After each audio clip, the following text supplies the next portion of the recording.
And 621, that man out that 21 Wellington West if you're in the area. Yes, No sir, cars clear. I've reported the fire. Press and ran around onto Glenburn. He should be on Glenburn now. Got 43, your location 43. Shooter and Sherman, dispatcher. 43, have a call opposite 120 Isabella. Apparently some object left in the center of the road. Can you check it out? 120 Isabella. 847. Okay, 43. Scott 340 out here, Burbank and Shepherd, re-school crossing detail.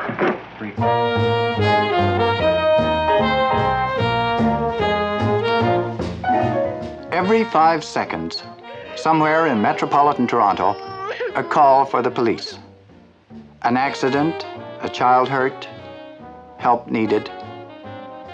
The great bulk of police work is undramatic, routine.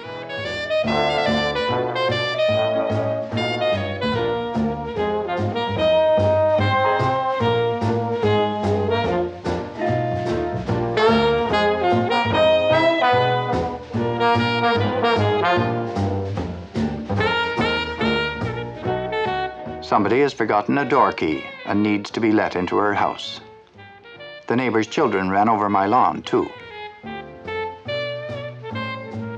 When more than 1 million human beings live together in the same place, they need protection. Yeah, Scott 44. 204 Sheaton Street, re-disorderlies outside. 1053. C for Charlie, 39927.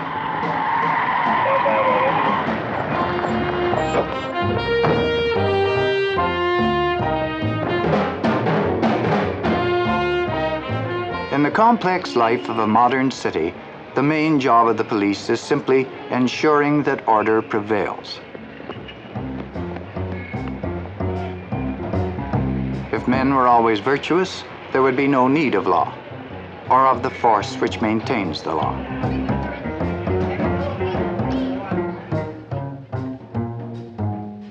In a world where violence frequently erupts, the police must learn to use force cunningly to combat it.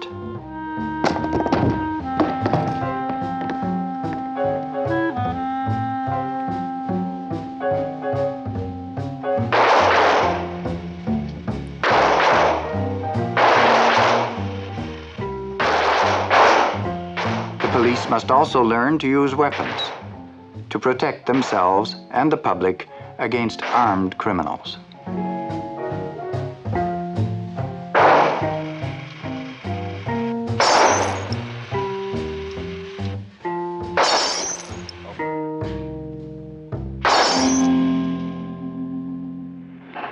What does the work you do, Sergeant Inglis, involve?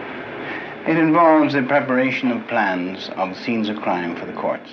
Police work also requires science and even artistry. At headquarters, there is a variety of specialists, like Sergeant Morris Inglis of the Criminal Investigation Branch. I've been doing this work for about 14 years, and whereas I find it very interesting, but at times the tragedy of the scenes does affect me. What sort of tragedy do you mean? Well, murder scenes. For instance, there was one murder that happened on Christmas Eve, 1945. And the Crown Attorney, after the preliminary, called me and he said, I want you to make a plan of this place, rooming house.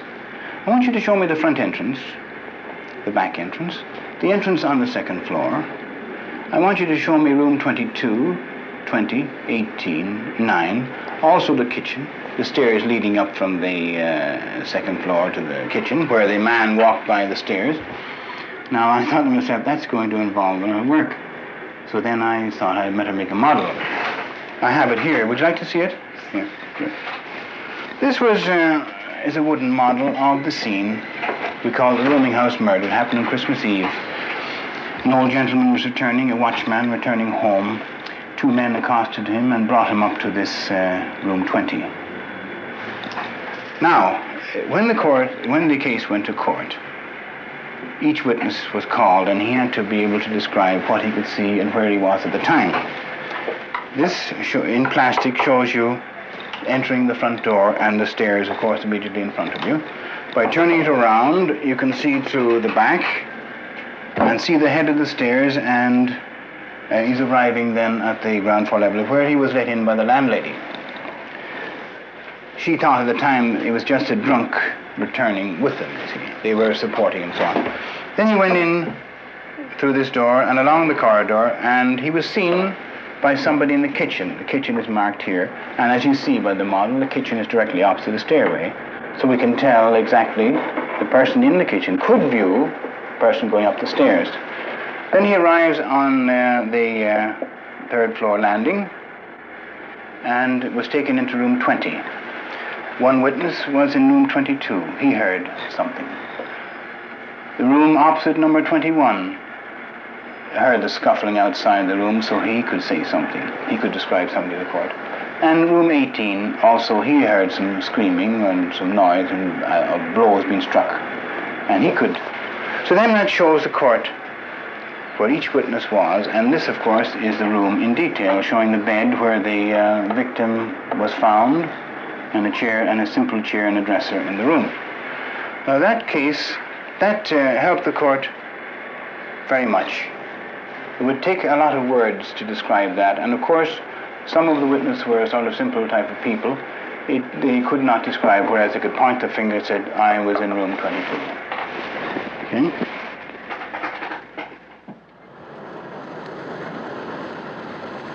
Nightfall. For most people, the time of rest and ease. But for the constable on a night shift, the calls are constant. For darkness can be the cloak of crime.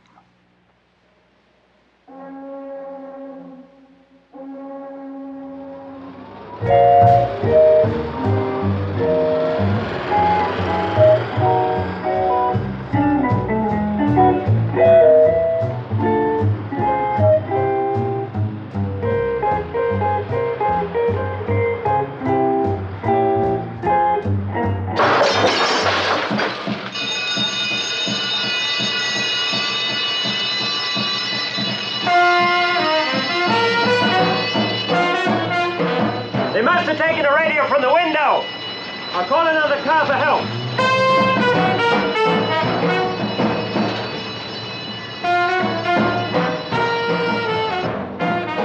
Dispatcher, Scout 4. Motor 48. Jewelry store break-in at 1426 Grand.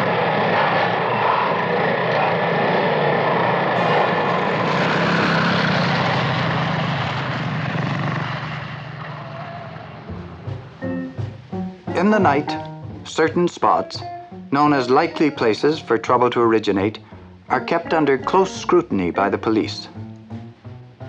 The policeman's aim is not just to pursue those who may have broken the law, but to be around, to prevent trouble if possible.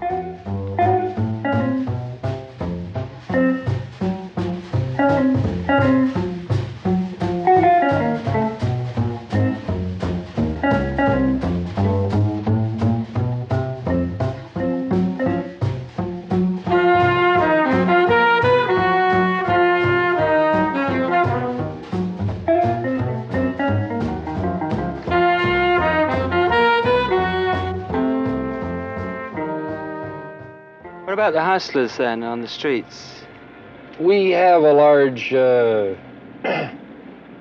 we have quite a few of them, but they all seem to hang around the one area down here, Dundas and Jarvis and Pembroke and Dundas and George and Dundas and all around there. But they come and they go. You'll see them there for 3 or 4 months, and finally they get knocked off so many times that I guess they just give it up for a bad job and move on to Windsor or Montreal. We get a lot of them down from Montreal.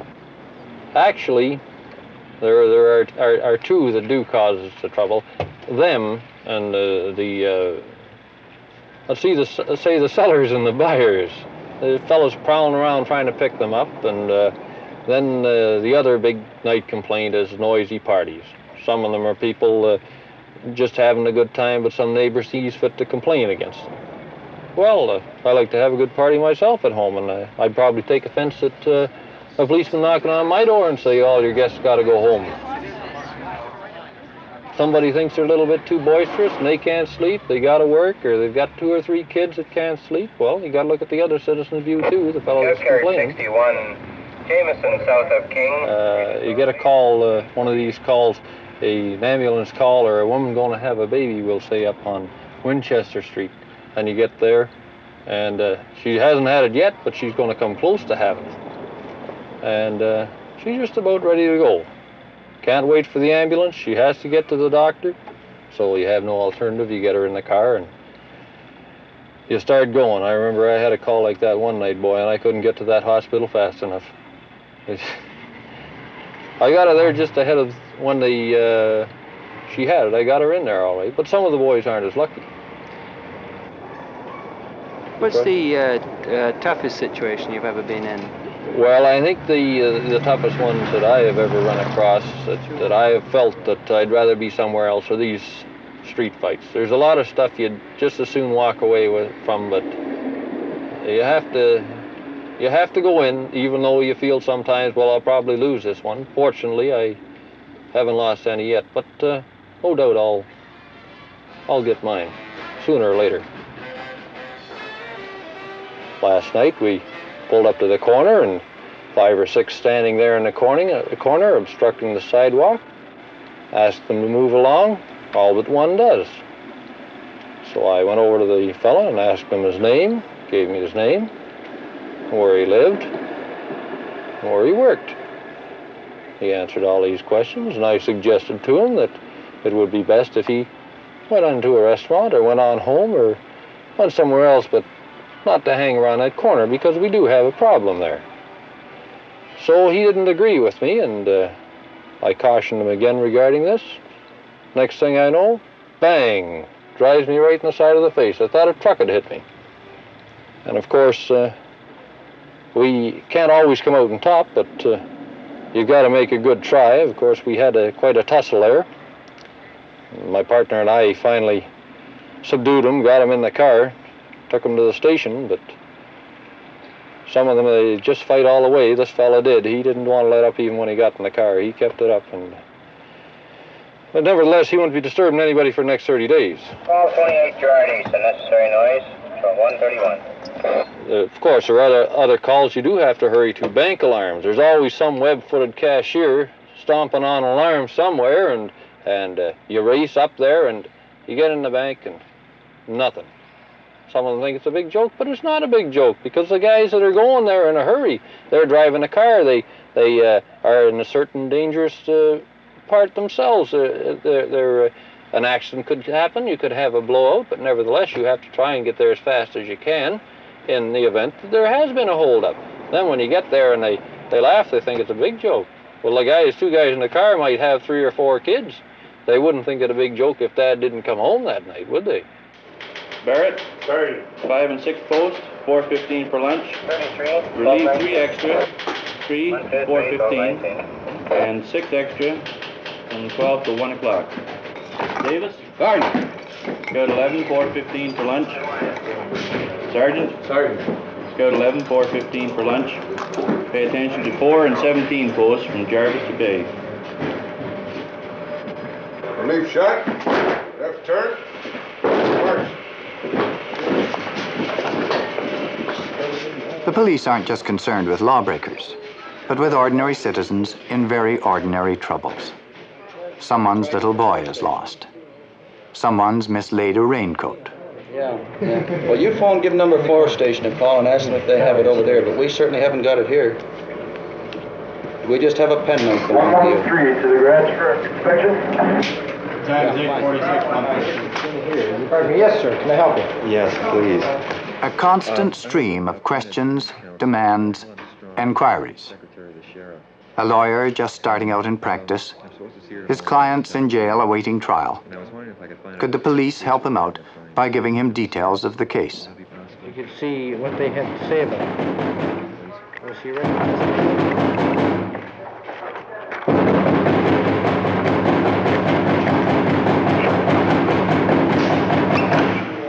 making all the noise here?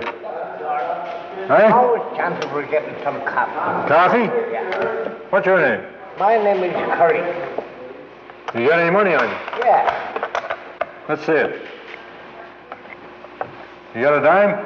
Oh, yeah, you want coffee? Is it coffee time? I want to get... Well, if you have some money, we'll see what we can do. You want to get any coffee? Yeah. Come on. We haven't all night. Those fellas usually think it out, the shop breakers. But the petty thieves, they're the wine hounds and the rubbies. They're just a general nuisance. They steal stuff from cars and lots of petty thefts. Whatever they can pick up, they figure will make them a buck. And then they go down to some booze can and sell it to the first guy that they can peddle it off on.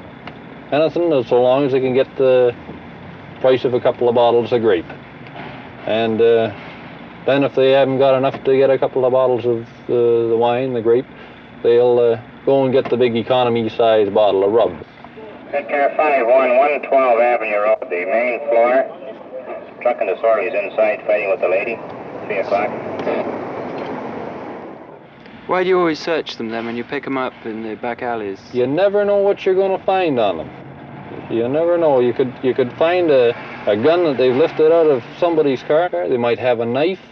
You always do search every prisoner you put in a car, because you never know. You can no more tell a shop breaker or a murderer or a rapist one from another. People are people. There's no set feature on anybody that brands them as one particular thing. You just can't tell them. Nothing surprises you as far as human nature or what people will do. Nothing at all. I'd believe almost anything of what the human race would do. Get my camper off you, will you, please? I haven't got it. It's all at home. It ain't me. I'm telling you, I didn't touch that guy. I never even seen him since I left the police station. And that's the truth. Wait, come here. I gotta pee my... We want him. And she says I'm doing it, and some guy jumped him. And I'm getting up for my pee. They're gonna take him over? Okay, Joel, go ahead with that. Will you stop at home so I can get a pair of shoes? I just live up the corner. That's enough. Full house. Right up the front. Lots of... What do we got in here? It's pretty full. That's pretty full. That's it.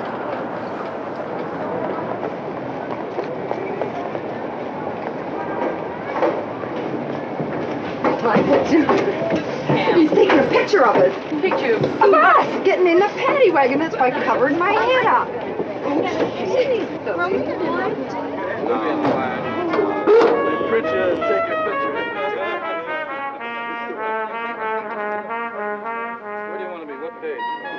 It may be a serious crime, it may be merely a misdemeanor. If you're unwise enough to spend your evening at a bootlegger's, you may get swept up in a raid. And if you can't raise bail, you'll have to spend the night as a guest of the city.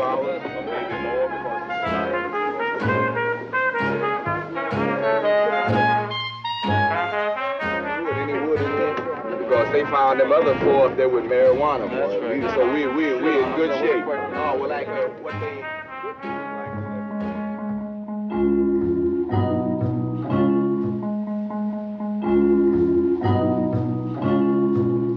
Under the cover of night, more serious things may be happening. Things the police are powerless to prevent. Human nature being what it is inevitable that some men will commit crimes. There will be violence, but where it will strike or whose life it will touch, no one can predict.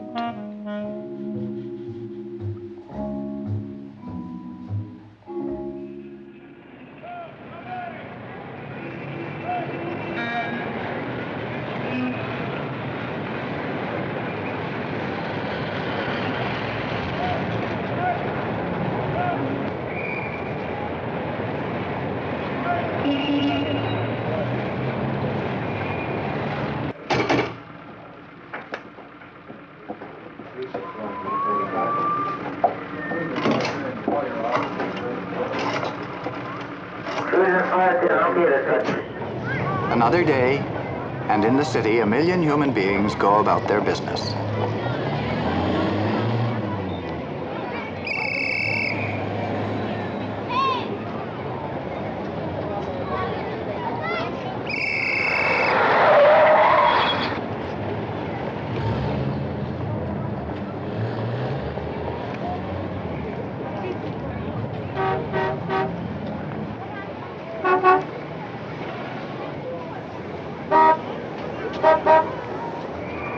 When you have so many people living in one place, the attempt to keep the peace cannot always succeed. Earlier on this day, the police were called to an address on this street. Neighbors had complained that there was a noisy party in progress. The people at the party were taken into custody on liquor charges. The house was visited again later by the police. When making the arrests, they had noticed bloodstains and signs of great disorder. In the course of a search, they discovered the body of a woman under the cellar stairs.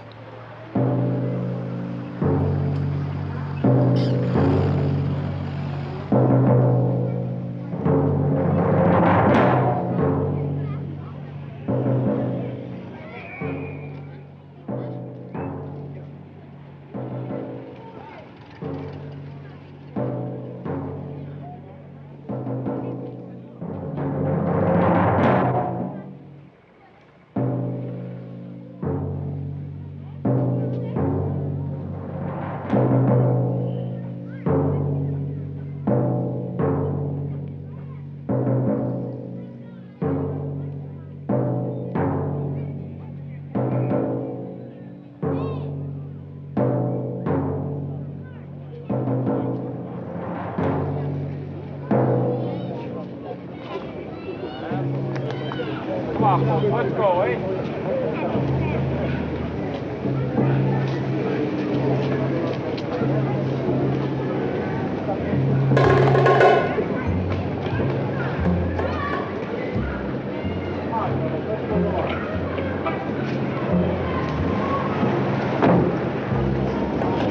All right, kids, come on, move right along. Come on. All right, come on. Move right along.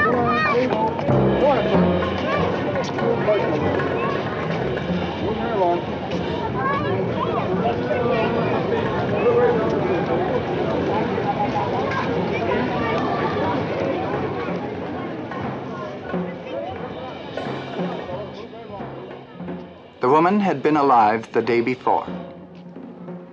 Was it natural death, accidental death, manslaughter, or murder?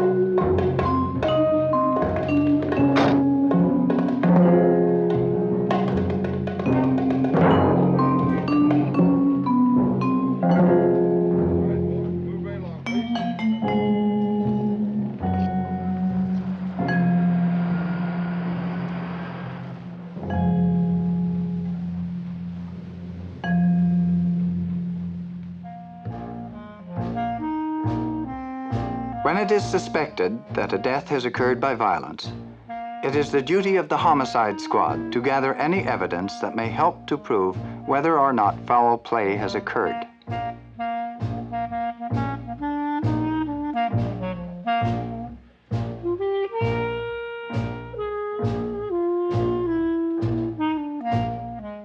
Only society, represented by a jury, in the end, can pass judgment on a man.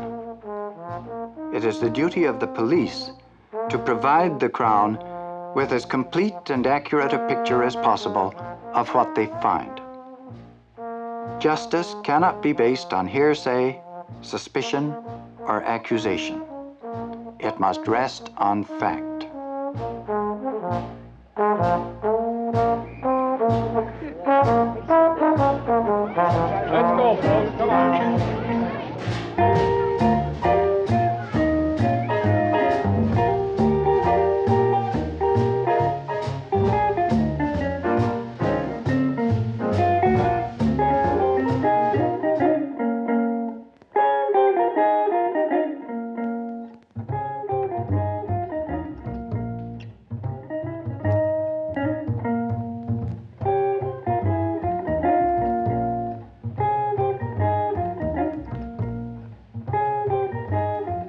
if the police find evidence which is thought by the coroner's inquest to warrant a trial, the suspects, if known, will be brought before the courts. And in the trial, a measurement, a fingerprint, may be enough to convict a man, or it may be the only thing to prove a suspect innocent.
The police do their work to ensure that as far as possible, men live according to the law.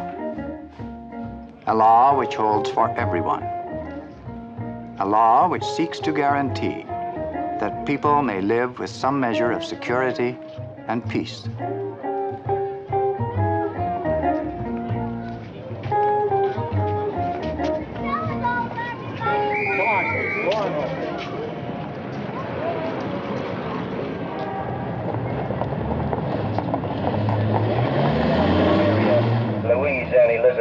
In the parking lot, you speeding up a man?